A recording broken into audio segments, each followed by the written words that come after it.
Bonsoir tout le monde. Bonsoir, bonsoir. Comment ça va aujourd'hui?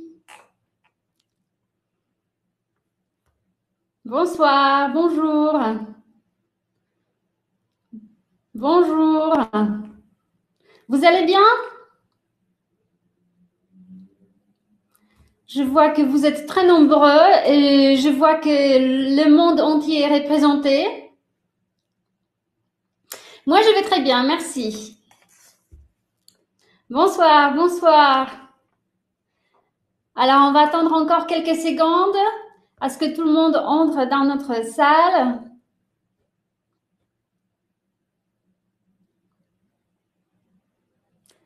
Vous représentez tant de pays que je voudrais visiter, que je voudrais voir. Bonsoir, super. Alors, je pense que nous pouvons petit à petit commencer le webinaire d'aujourd'hui. J'ai beaucoup d'informations à vous transmettre ce soir. J'espère que ce sera très productif. On commence comme d'habitude avec les informations techniques.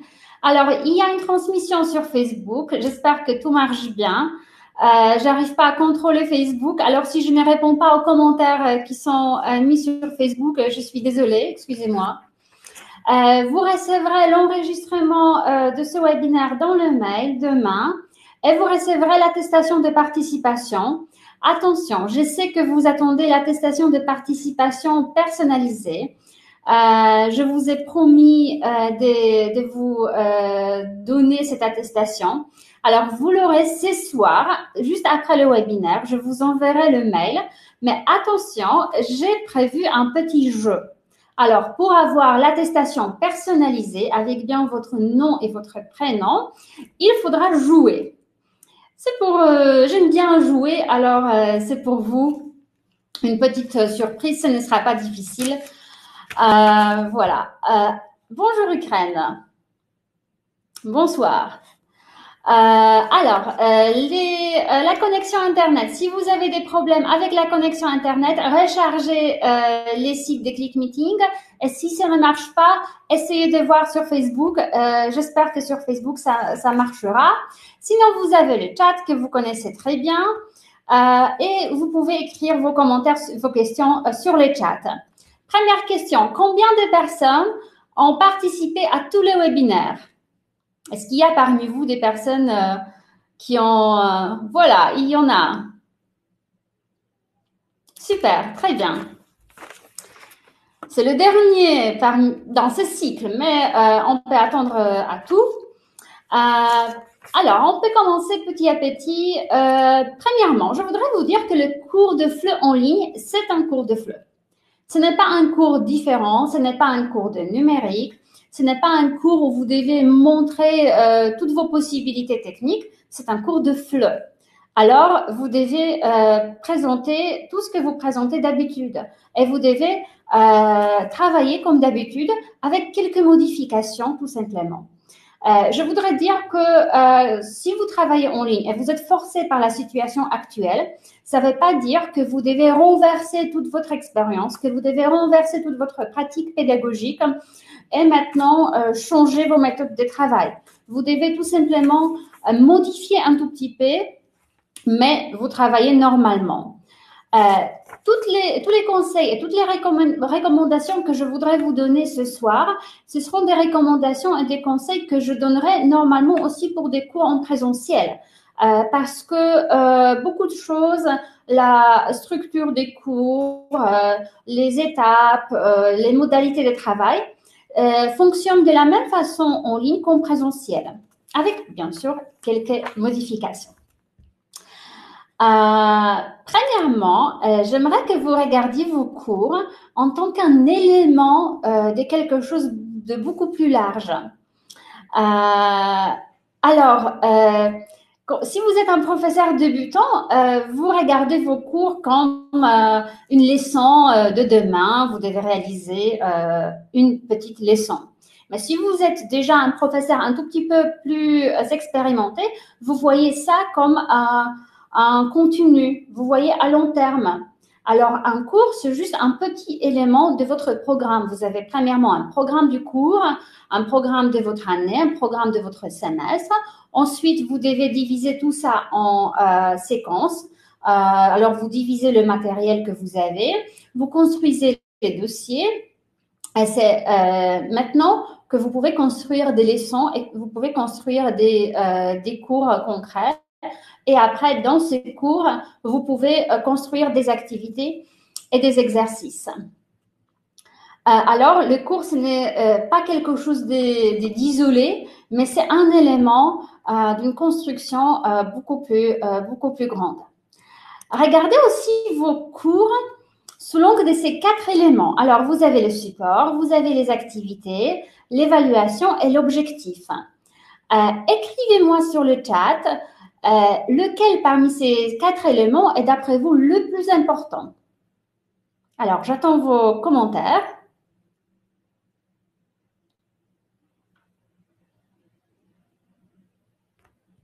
Oui, objectif.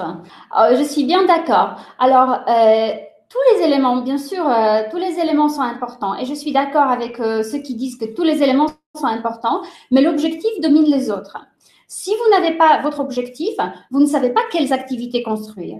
Vous ne savez pas comment choisir le support. Premièrement, vous devez définir votre objectif. Parfois, c'est imposé par le programme du cours parce que vous êtes dans l'optique de l'offre.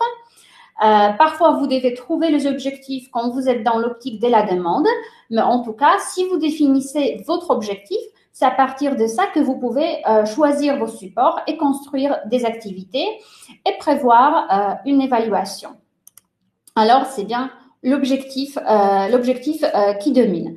L'objectif, c'est quelque chose que vos apprenants doivent savoir faire après votre cours. C'est une compétence. L'objectif, c'est quelque chose qui doit être lié au programme de votre cours, qui doit être formulé avec les infinitifs. Alors, comme savoir-faire, par exemple, indiquer un chemin, c'est un objectif. Après, ça doit indiquer une finalité communicative, être enraciné dans une réalité socioculturelle. Alors, c'est quelque chose de très complexe. Ici, vous avez une définition. Je suis un peu théorique aujourd'hui. Je commence par les choses des bases. Alors, un objectif permet de réaliser une tâche communicative qui peut être réalisée à l'aide des compétences linguistiques, sociolinguistiques et pragmatiques et qui se traduit par une ou des activités communicatives. Alors, c'est ça la communication et c'est ça ce qui est le plus important. Ensuite, quand vous avez un objectif, vous devez savoir définir le sous-objectif. Alors, indiquer un chemin, par exemple, c'est un objectif, mais là, il faut choisir des sous-objectifs, les objectifs linguistiques et les objectifs sociolinguistiques. Alors, par exemple, pour indiquer un chemin, forcément, parmi les objectifs linguistiques, vous avez besoin d'un impératif ou des structures concrètes, ou bien il y a un certain vocabulaire qui est important. Si vous avez comme objectif, par exemple, raconter votre week-end passé, vous avez besoin du passé composé, vous avez besoin des indicateurs du temps, vous avez besoin des vocabulaires, des activités quotidiennes pour dire je me suis levé. Alors, il y a quelques petits éléments que vous devez mettre ensemble pour réaliser un objectif communicatif plus grand. Il y a quelques problèmes avec les objectifs et quand je donne des cours, je note mes objectifs. Je sais que ça peut paraître scolaire, mais je pense que si vous ne notez pas vos objectifs, vous pouvez être à côté de votre objectif. Parce que l'objectif, très souvent, quand il est mal formulé, il est linguistique. Alors, vous ne pouvez pas définir votre cours comme par exemple, travailler le passé composé, parce que ce n'est pas un objectif de vos apprenants. Votre objectif doit être communicatif et doit indiquer une finalité communicative. Parfois, vous indiquez une thématique. Alors, travail, écologie. Bon, mais qu'est-ce qu'on fait avec l'écologie? Qu'est-ce qu'on fait avec le travail? Il faut définir ça. Quand vous avez votre objectif et vos objectifs définis, vous pouvez choisir vos supports, vous pouvez choisir vos activités et définir quelle évaluation vous voulez faire. Quant au support, premièrement, n'oubliez pas que le support doivent être liés à doivent se référer à votre objectif et à votre situation de communication. Alors, si vous travaillez, par exemple, l'objectif commandé au restaurant, le support premier, c'est probablement la carte ou le menu. Vous en avez besoin parce que c'est naturel pour réaliser cette tâche communicative. C'est un support principal.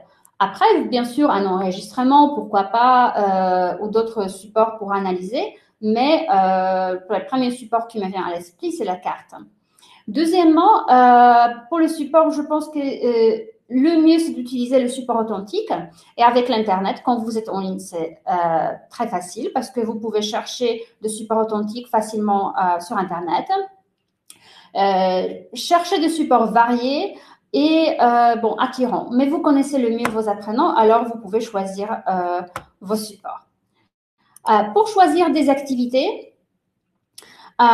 aussi, vous devez vous référer à la situation de communication. Moi, j'aime bien alterner les activités dans le style. Parfois, on écrit, parfois, on joue, parfois, on est concentré, parfois, on travaille individuellement, parfois, on travaille dans le breakout rooms. Mais j'aime bien quand ça change et quand c'est très varié et ça rend les cours plus dynamiques. Quand vous proposez des activités, n'oubliez pas qu'il vaut mieux commencer par des activités plus fermées. Alors, vous avez un QCM, un tableau à compléter, un appariement, classement, vers des activités plus ouvertes. Alors, vous ne pouvez pas commencer par une activité de production tout de suite. On commence par de petites choses pour conceptualiser de nouveaux éléments, pour après pouvoir les réemployer dans des activités plus ouvertes. Ensuite, ce qui est le plus important en présentiel et en ligne, c'est les traitements des données. Je sais que ça peut vous paraître un peu bizarre le mot traitement des données. QCM, qu'est-ce que c'est? Questionnaire à choix multiples. Alors, vous posez des questions et vous donnez des réponses. Je réponds à Grazia et vous proposez quelques options. 2, 3, 4 ou plus. Alors, ici, vous avez le traitement des données.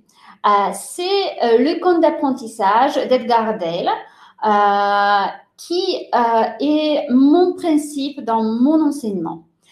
Alors, là, vous avez le pourcentage moyen de la rétention du contenu après 24 heures après le cours. Si vous proposez un cours magistral, alors quelqu'un vous dit quelque chose ou une conférence, après, le participant retient 5% de ce qui a été présenté. Si c'est la lecture, c'est un peu plus. Ensuite, si vous utilisez des supports visuels, par exemple audiovisuels, alors vous présentez et vous faites une démonstration, ça augmente encore 20-30%. Mais pour que le cours soit vraiment efficace et pour que vos apprenants participent activement, il faut une mise en pratique. Il faut un apprentissage collectif, discussion. Alors, il faut que ça bouge. Ce qui donne le plus, ce qui vraiment ce qui fait que vos apprenants apprennent, c'est quand vos apprenants peuvent transmettre le savoir ou les compétences aux autres. Alors quand ils peuvent être concepteurs, pas uniquement une personne qui passivement participe à votre cours, mais une personne qui est un acteur et qui joue, qui construit quelque chose. Et je peux vous dire que il y a quelques années, j'avais dans mon école une étudiante qui après elle est partie en France, elle a quitté l'école et elle est rentrée après 2 ans, elle est rentrée en Pologne. Elle a repris des cours de français. Elle m'a demandé d'avoir des cours avec la même prof qu'avant. Et je dis bon, écoutez, tous les profs sont bons, alors mais pourquoi vous insistez autant Elle m'a dit, écoutez, avec cette professeure, je ne devais rien apprendre à la maison. Tout était déjà appris après le cours. Et c'est ça ce qui est le plus important. Si vous proposez à vos apprenants le traitement des données profonds, ils apprennent automatiquement, ils sortent de votre cours et ils sont déjà munis en compétences. Alors, comment faire ce dernier élément, alors application immédiate dans l'apprentissage, transmission des savoirs, transmettre aux autres. Alors, je suis sûre que vous utilisez le jeu de Kahoot. Vous connaissez, sinon je vous encourage à l'utiliser. J'aime bien utiliser Kahoot en présentiel. J'aime bien aussi utiliser ce jeu en classe. Mais comment faire pour que ça soit utilisé activement? Alors, je demande à mes apprenants de construire le Kahoot avec moi. Le Kahoot, j'explique aux personnes qui n'ont pas participé au webinaire précédent ou qui n'ont pas encore utilisé le jeu, c'est quand vous avez des questions, vous avez un petit quiz que vous construisez en ligne et après vos élèves, ils peuvent joindre à ces quiz par leur téléphone portable et ils choisissent des options, ils cliquent et on voit sur un grand écran qui a donné quelle bonne réponse, qui a gagné des points. Ça marche très bien, mais ici, pour que ça active vraiment vos apprenants, j'encourage mes apprenants à construire le Kahoot avec moi. Récemment, j'ai construit un Kahoot sur le verbe au présent. Et bien sûr, on peut jouer. Mais vous pouvez demander à vos apprenants de vous donner des phrases, des exemples et de construire un Kahoot ensemble. Alors, si vous avez un groupe d'une dizaine de personnes, chaque personne peut construire 2 phrases à trous. Par exemple, avec le verbe au présent, je faire mes devoirs. Et à vous donner de propositions, je dois avec S, dois avec te, etc. Si quelqu'un parmi vos apprenants, si vos apprenants proposent leur phrase, premièrement, ça les encourage à faire le Kahoot avec une grande motivation. Ça les engage. Ils se sentent valorisés et ils veulent réaliser cette tâche plus tard. Alors, ils participent. La même chose avec Quizlet. J'utilise régulièrement les Quizlet avec mes groupes, mais ce n'est pas à moi de construire des bases de vocabulaire, mais je demande à mes apprenants. Et on voit que maintenant, c'était Pierre qui a construit une base, après c'était Stache, après c'était quelqu'un d'autre. Et ce sont eux qui travaillent. Moi, je peux bien sûr corriger, mais ils se sentent valorisés et ils voient qu'ils construisent le cours avec moi.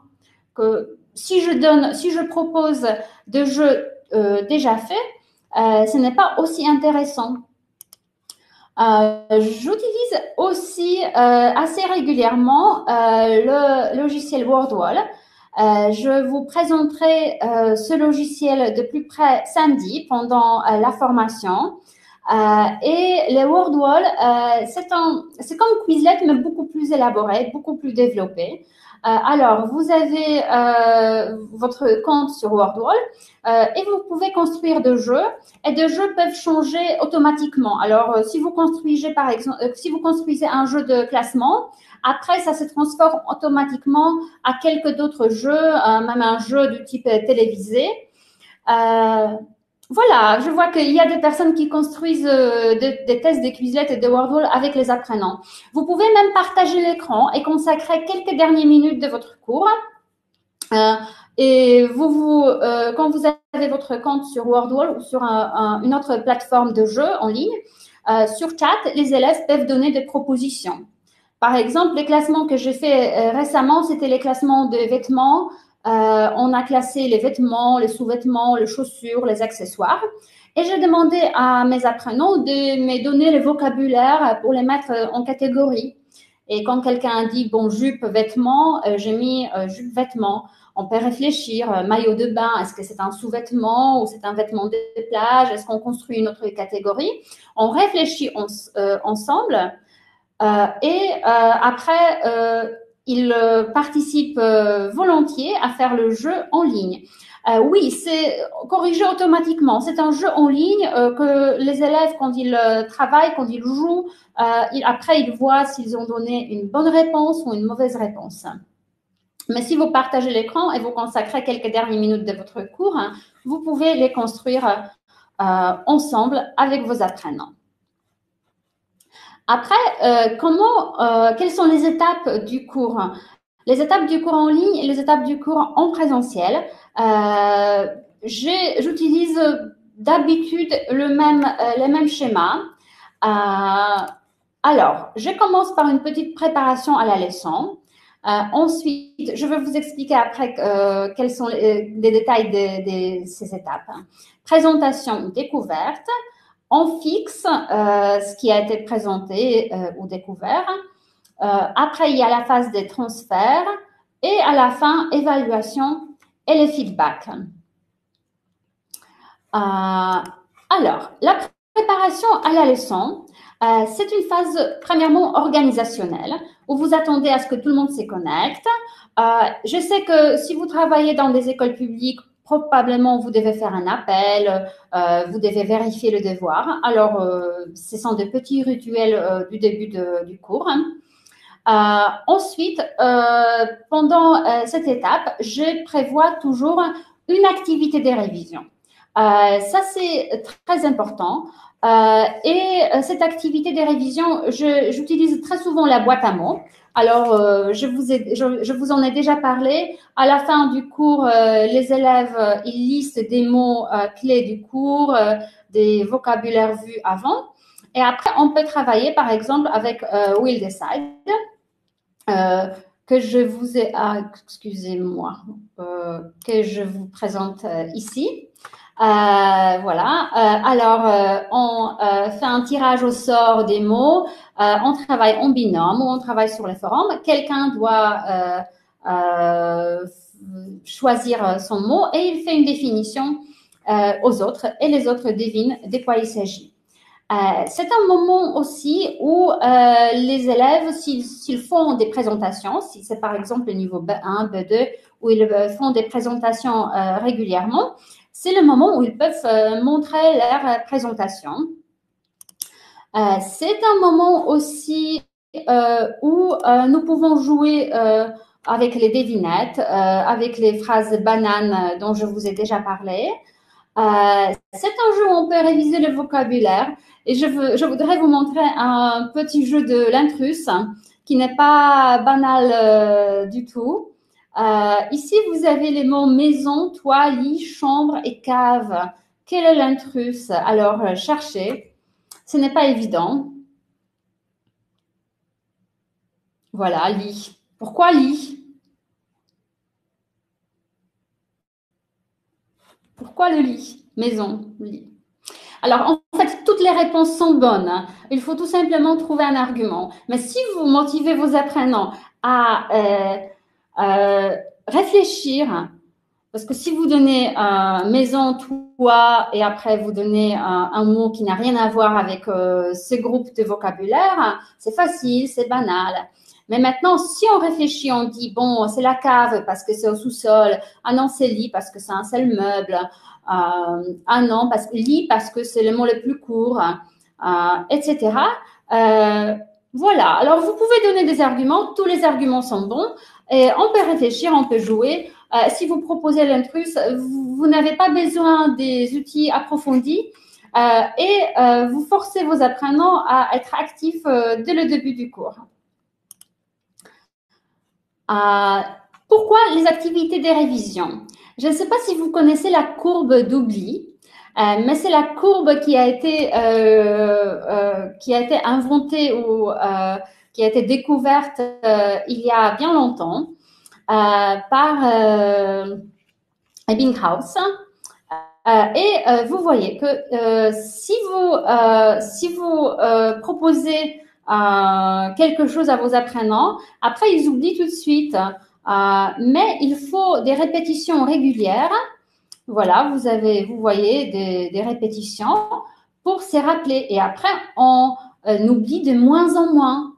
Et c'est pour cela que je propose des révisions au début de chaque cours, si c'est en ligne, si c'est en présentiel, pour forcer mes apprenants à ne pas oublier, tout simplement. Et j'ai fait des révisions, pas uniquement du dernier cours, hein, mais très souvent, quand je propose des révisions des cours précédents, des cours du début du semestre. La bonne révision, c'est la révision qui englobe ce qui a été vu la dernière fois, ce qui a été vu il y a 3 séances ou ce qui a été vu il y a 3 mois. Alors, la courbe d'oubli, c'est très important et il faut lutter avec cette courbe parce que sinon, si vos apprenants oublient et vous ne faites pas régulièrement des révisions, c'est tout à fait normal. On oublie. Alors, il faut lutter avec la courbe et si vous avez conscience de cette courbe, vous pouvez prévoir vos cours mieux. Ensuite, après cette phase de jeu, de révision, on passe à la phase de présentation et découverte. Et c'est là où on présente des supports. C'est là où on peut faire des hypothèses sur le contenu. Et on fait une première exposition à la langue, soit à l'écrit, soit à l'oral. Là, par exemple, on peut présenter la couverture, la une dans un magazine, on peut discuter, on peut faire des annotations. Cette courbe montre comment l'information est perdue au fil du temps quand le cerveau ne cherche pas à la conserver. Je suis pas sûre d'avoir bien compris, mais tout simplement, si on ne pratique pas, on oublie. Cette courbe a été inventée à partir des quelques mots. Alors, je reviens à la courbe, excusez-moi. Quand c'était des recherches, quand on a proposé aux participants de retenir quelques mots, et après, on a testé ces participants après combien de temps ils se rappellent de combien de mots. Alors, c'était très mathématique. Ici, on ne peut pas vraiment percevoir notre enseignement comme quelque chose de très mathématique. Tout simplement, il faut revenir régulièrement aux choses vues précédemment parce qu'on les oublie et c'est tout à fait normal. Un cours de FLE en ligne doit durer combien de temps? Écoutez, je pense qu'il faut faire des pauses. Si vous avez des cours très longs, il faut faire des pauses. Mais dans mon école, nous faisons des cours de 1h30 et ça marche. Nous faisons aussi le samedi des cours plus longs et c'est difficile, la deuxième moitié. Mais ça dépend de vous et ça dépend de votre énergie surtout.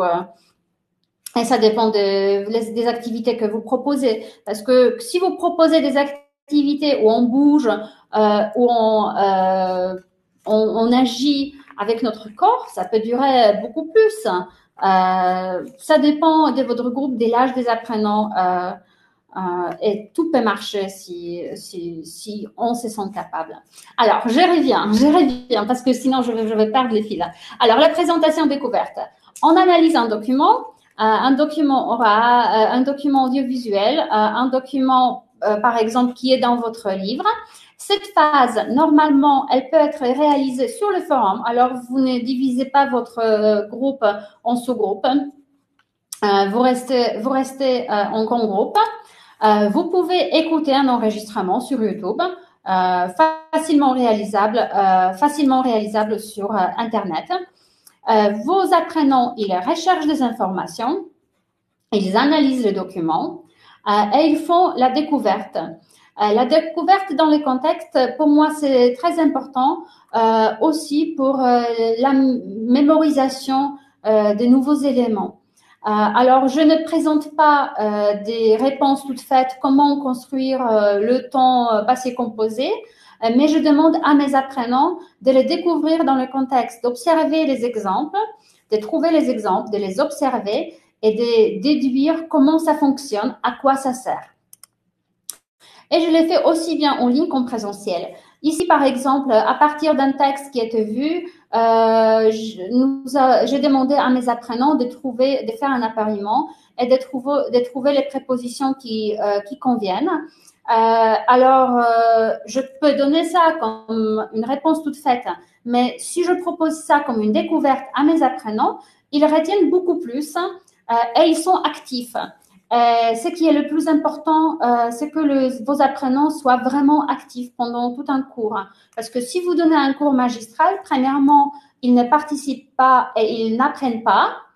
Et deuxièmement, ils sont pas là, ils sont sur leur téléphone ou ils regardent un autre site internet.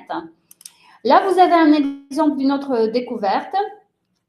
Vous avez des mots qui ont été présentés dans les contextes et il fallait retrouver les synonymes.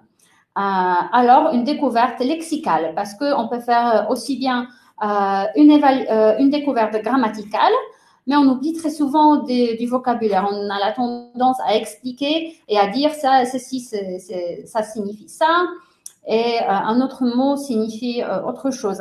Mais on peut, si on a un bon contexte, on peut déduire la signification des mots dans le contexte. Alors, on découvre, on apprend, on a de nouveaux éléments et on peut passer à la phase suivante. Et la phase suivante, c'est la fixation. Alors, ne proposez pas trop vite à vos apprenants la production. Si vous avez découvert le nouveau mot, si vous avez découvert une nouvelle structure grammaticale, ça ne veut pas dire que vos apprenants vont l'utiliser tout de suite, spontanément, à l'oral. Non, il faut quelques activités préliminaires pour qu'ils fixent cette structure, pour qu'ils s'entraînent dans peut-être d'une manière un peu scolaire, mais qu'ils fassent des transformations, mais qu'ils apprivoisent cette structure. Ici, je propose des activités automatiques, les activités d'automatisation pour la grammaire et pour le vocabulaire. N'oubliez pas les vocabulaires. C'est une erreur fréquente. Alors, on travaille le vocabulaire tout un cours, la grammaire, et le vocabulaire, paf, apprenez à la maison. Non, on peut aussi faire la fixation du vocabulaire.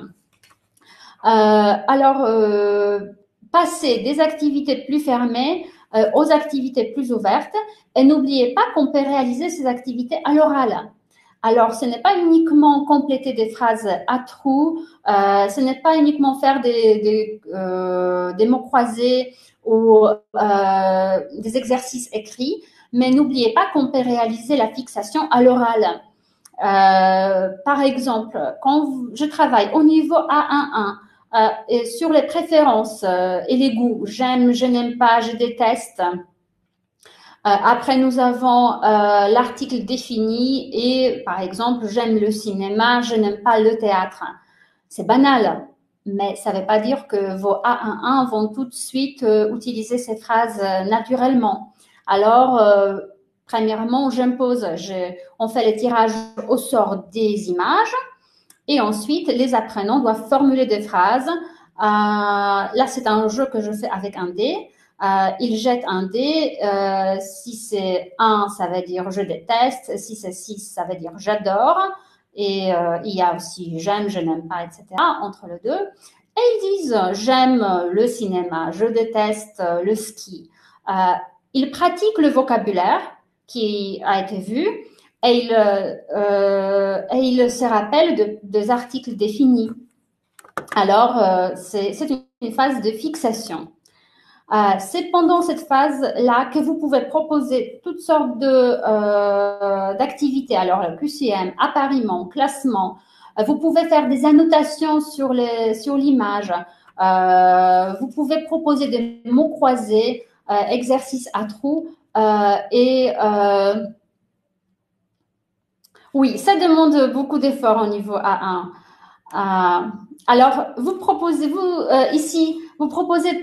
commencez par des activités très fermées, très scolaires et, disons, faciles pour aller vers des activités plus ouvertes et des activités qui en demandent une petite réflexion. Ensuite, vous passez à la phase du transfert. Et le transfert, c'est vraiment une mise en pratique dans le contexte communicatif. Alors, quand vous travaillez avec vos apprenants, les préférences, les goûts, c'est maintenant le moment où vous leur demandez vraiment quelles sont leurs préférences et leurs goûts. Alors, après les activités où on jette un dé, où on fait un tirage au sort des images, maintenant, on s'intéresse à nos apprenants et ils doivent le dire spontanément. Ici, regardez, il n'y a jamais une limite, une frontière exacte entre la phase de fixation et transfert. Mais par exemple, vous pouvez proposer un jeu de rôle à contrainte. Alors, vous imposez encore quelque chose, mais quand même, vos apprenants parlent spontanément. Par exemple, si c'est la situation commander au restaurant, ils doivent commander pour la personne qui parle, pour quelqu'un d'autre, pour sa mère, pour son père, etc. On passe à la phase finale, c'est la production spontanée. Et c'est ça notre objectif. La production, soit à l'oral, soit à l'écrit, en fonction de votre objectif. Et c'est pendant cette étape-là que j'utilise le plus souvent les breakout rooms. Ça ne veut pas dire que jusqu'à présent je n'ai pas utilisé le breakout rooms parce qu'on peut les utiliser aussi dans la phase des fixations ou on peut utiliser dans la phase du début des cours. Mais c'est à ce moment-là que je voudrais que mes apprenants parlent spontanément et qu'ils parlent en binôme ou en petit groupe. Et moi, je peux circuler d'une salle à l'autre pour voir comment ils se débrouillent. C'est vraiment une mise en pratique. Je propose des tâches communicatives et c'est pendant cette phase-là que je m'intéresse à mes apprenants le plus.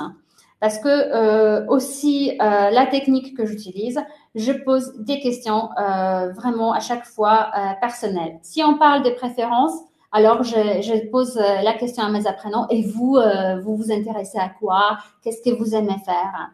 Si on parle du travail, je pose la question concernant le travail. Si je parle de l'écologie, et vous, est-ce que vous faites les tri sélectifs, etc. C'est ça ce que je fais ici.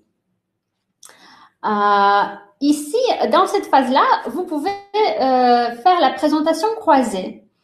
Pendant mes cours, maximum 8 personnes. Je n'ai pas des groupes plus grands. Et j'utilise le Zoom. Je réponds aux questions. Breakout Rooms, j'utilise le Zoom. Mais j'ai vu récemment la vidéo pour Google Meet avec l'explication comment organiser des breakout rooms sur Google Meet. C'est pas vraiment le même outil qu'avec Zoom, mais c'est faisable. Ici, pendant la phase du transfert, je fais aussi une présentation croisée. Alors, imaginez que vous avez mis vos apprenants en groupe de 2, en binôme. Alors, il y a la personne A avec la personne B qui discute, qui parle dans les salles séparées. Par exemple, ils se présentent leur maison. Alors, l'objectif, c'est de décrire une maison. Et la phase finale, chacun doit présenter sa maison ou son appartement. Et la personne A présente sa maison à la personne B. Et la personne B présente sa maison à la personne A. Bien sûr, je les contrôle un tout petit peu. Je me déplace, entre guillemets, d'une salle à l'autre. Mais à la fin, je mets dans une salle toutes les personnes A et je mets dans une autre salle toutes les personnes B. Et ici, chaque personne A doit dire quelque chose par rapport à la maison de la personne B avec qui elle a travaillé. Et la même chose ici dans le groupe des personnes B. Ça ne veut pas dire que maintenant il faut décrire la maison de tout le monde, mais donner un petit détail. Et après, quand nous passons à la phase d'une mise en commun dans un grand groupe, on peut poser des questions. Voilà, qui a, je sais pas, un grand jardin, et on peut se donner des détails en grand groupe. On peut faire sur la version sur Zoom, sur la version gratuite, on peut faire des breakout rooms. Regardez le 3e ou le 2e webinaire en binôme. J'explique comment faire parce que ce n'est pas activé. C'est possible, c'est possible. Il faut pas payer, mais il faut tout simplement activer les breakout rooms. Je réponds à la question de Rouva. Excusez-moi si je me prononce mal. c'est possible. Une autre stratégie de faire des présentations croisées, c'est quand vous mettez des personnes en binôme, pareil qu'avant, mais après, on fait une mise en commun dans un grand groupe, sur le forum. Et là, je ne demande pas à chacun de décrire la maison de son binôme, mais je demande de donner un petit détail, quelque chose de plus intéressant. C'est tout simplement pour voir s'ils sont restés concentrés pendant le travail en binôme. Et ça, si j'utilise ça régulièrement, ils savent que après, je vais leur demander de présenter ce que a dit l'autre. Après, on passe à l'étape de l'évaluation et feedback. Et ça, c'est un moment très important parce que c'est le moment où premièrement, on corrige les erreurs, on corrige les erreurs que je observais pendant la phase précédente. C'est aussi, je donne le feedback à mes apprenants. C'est un moment de réflexion. Alors, ne terminez pas vos cours trop vite. Prévoyez ces moments à la fin du cours. C'est le moment aussi où je peux donner des conseils sur les stratégies d'apprentissage, comment travailler à la maison, qui doit être concentré sur quel élément. Je peux donner des suggestions. C'est le moment de réflexion. Et notre cerveau a besoin de la réflexion. Et ça, c'est le moment où nous pouvons construire ensemble, par exemple, un jeu à réaliser à la maison sur Wordwall ou sur Quizlet ou sur un autre outil, par exemple les caouts pour le cours suivant. Nous pouvons consacrer 5 dernières minutes où c'est le moment où je demande à chacun de donner des exemples de phrases pour construire le caout du cours suivant. Ce qui est important en ligne, mais ce qui est important aussi en présentiel. Alors ça, c'est pour vous montrer qu'il n'y a pas vraiment beaucoup de différence entre les cours en ligne et les cours en présentiel. Ce sont les modalités de travail. J'aime bien travailler en petits groupes ou en sous-groupes, premièrement parce que ça donne de l'autonomie à mes apprenants. Sinon, je suis trop présente. Sinon, c'est moi qui dirige les cours. Les apprenants, ils s'adressent très souvent aux professeurs et pas aux autres. Et quand je les place dans les salles séparées, dans les salles de breakout rooms, ils travaillent en autonomie. Alors, c'est quelque chose que j'aime bien. Je ne suis pas trop présente. Je peux surveiller, je peux éventuellement aider, mais je n'interviens pas à chaque fois. Ça rend la situation en classe plus authentique. Parce que forcément, vos apprenants, s'ils apprennent le français, c'est pour aller en France ou dans un autre pays francophone pour communiquer en français. Alors, ce n'est pas avec vous qu'ils vont communiquer, mais avec d'autres utilisateurs de la langue française. Ensuite, ça encourage les personnes les plus timides à participer, à être actives. Alors, vous avez certainement dans vos classes des personnes qui sont un peu en retrait, qui participent pas. Alors, quand elles participent dans le groupe, dans le binôme, elles doivent réaliser une tâche imposée. Comment vous décidez les binômes au hasard? Ça dépend. Là, je réponds à la question. Ça dépend du groupe. Il y a des groupes où c'est imposé, il y a des groupes où c'est une surprise. Voilà, on verra ce que Zoom décide. Mais si j'ai un groupe où je sais que machin n'aime pas travailler avec l'autre et il y a des problèmes relationnels, dans ces cas-là, c'est à moi de décider. Parfois, vous avez dans vos classes des personnes qui sont très présentes, qui sont très, disons, actives et des personnes qui sont pas très actives. Alors, c'est à vous de décider. Parfois, les timides avec les timides, parfois les timides avec la personne plus dynamique. Ça dépend de vos stratégies. Après, je voudrais vous donner quelques conseils concernant les cours en ligne concrètement. Parce que j'ai regardé récemment quelques cours en ligne. J'ai vu les enregistrements et je vois comment ça marche chez les autres et pas uniquement chez moi. Alors, premièrement, pour un bon cours en ligne, Je le dis au premier webinaire, vous devez avoir une plateforme fiable. Alors, la plateforme que vous aimez, qui fonctionne bien et avec laquelle vous n'êtes pas obligé de réfléchir, ça va marcher, ça va pas marcher, etc. Moi, j'aime bien Zoom.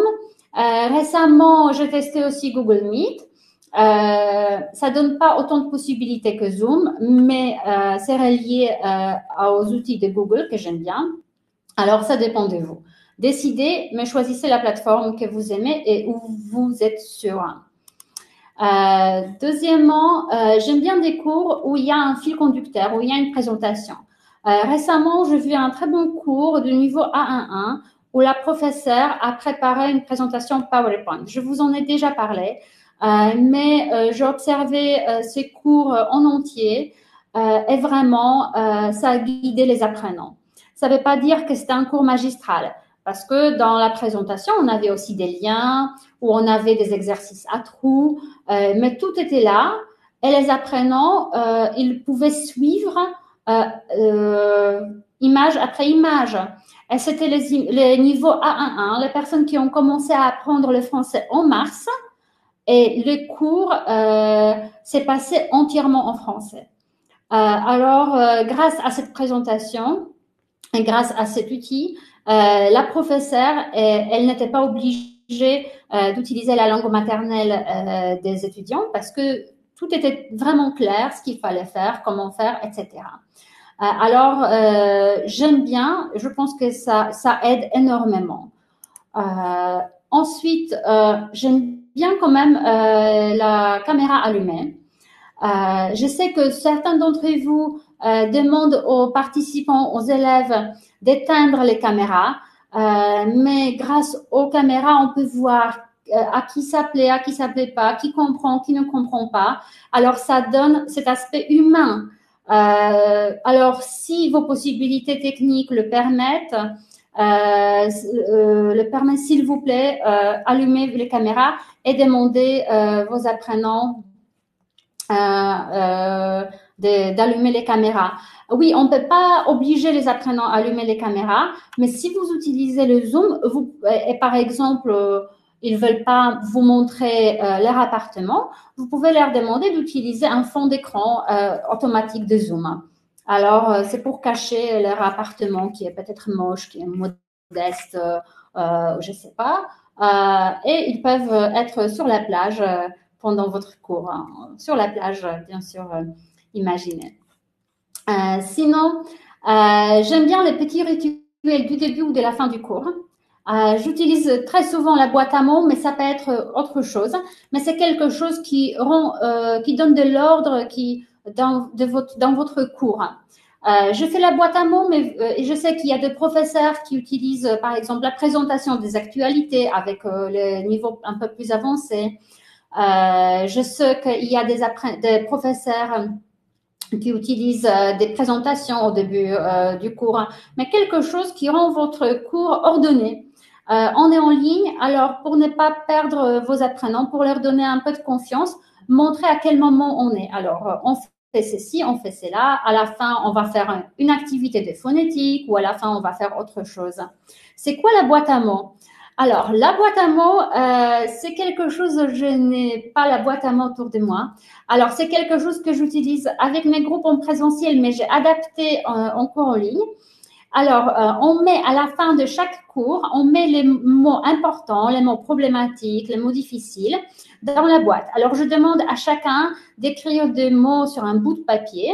On les met dans la vraie boîte en métal. Il est mieux que ce soit une boîte après le bonbon ou quelque chose. Et au début de chaque cours, on fait des activités avec le vocabulaire qui se trouve dans la boîte. Par exemple, on fait un tirage au sort et il faut donner la définition du mot, ou il faut construire une phrase avec les mots, ou bien on fait une chaîne. Alors, chacun tire au sort 3 mots et il doit construire une histoire avec tous les 3 mots. Qui très souvent n'ont rien à voir, qui ne sont pas de la même thématique, parce que dans la boîte, on retrouve le vocabulaire du cours précédent, du cours d'il y a une semaine, du cours d'il y a 2 semaines, etc.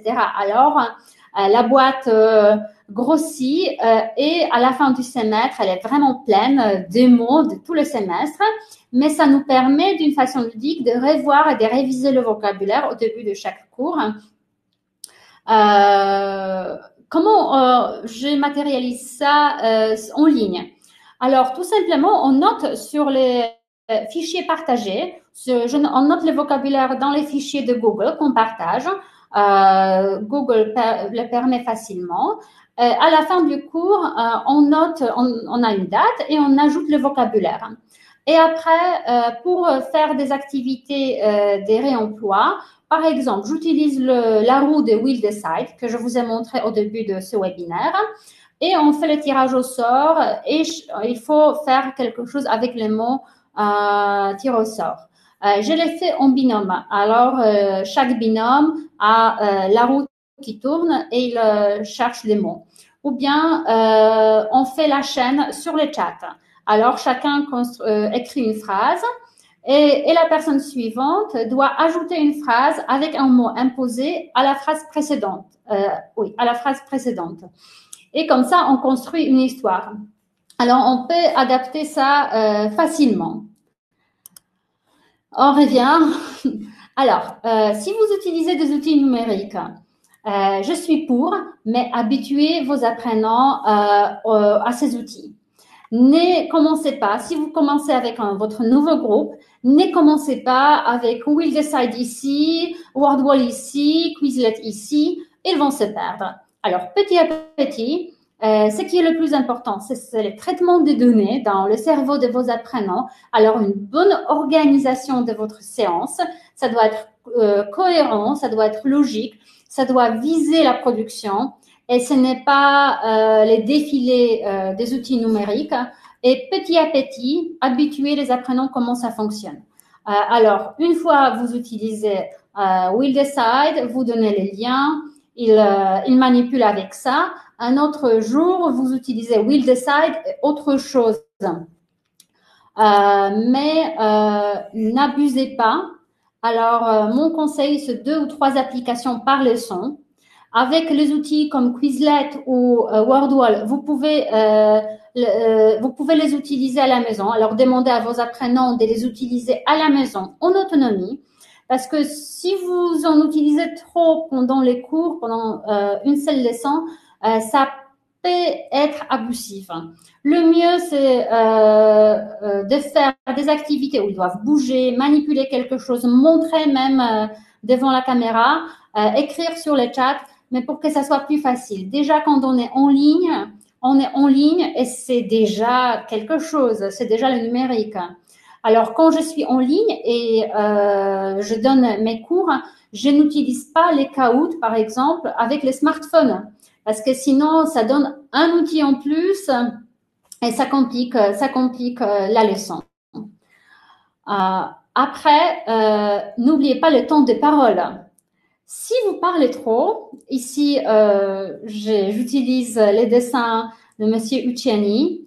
Vous pouvez avoir les cours comme ça. Ici, c'est une réunion de travail au présentiel. Mais regardez, chacun fait ce qu'il veut faire, il n'écoute pas. Alors, si votre cours est comme ça n'a pas de sens. Avec les cours en ligne, vous avez une option géniale à faire, c'est-à-dire vous pouvez enregistrer vos cours. Vous pouvez les revoir. Et ce que vous pouvez faire, c'est aussi vous pouvez compter le temps des paroles. Alors, le temps que vous parlez, le temps que parlent vos apprenants. Et normalement, ça devrait être beaucoup plus que vos apprenants parlent que vous. Alors, vous, ça devrait être 30% par exemple. Et 70%, sont vos apprenants. Alors, comptez combien de temps vous consacrez aux explications et regardez si c'est comme ça.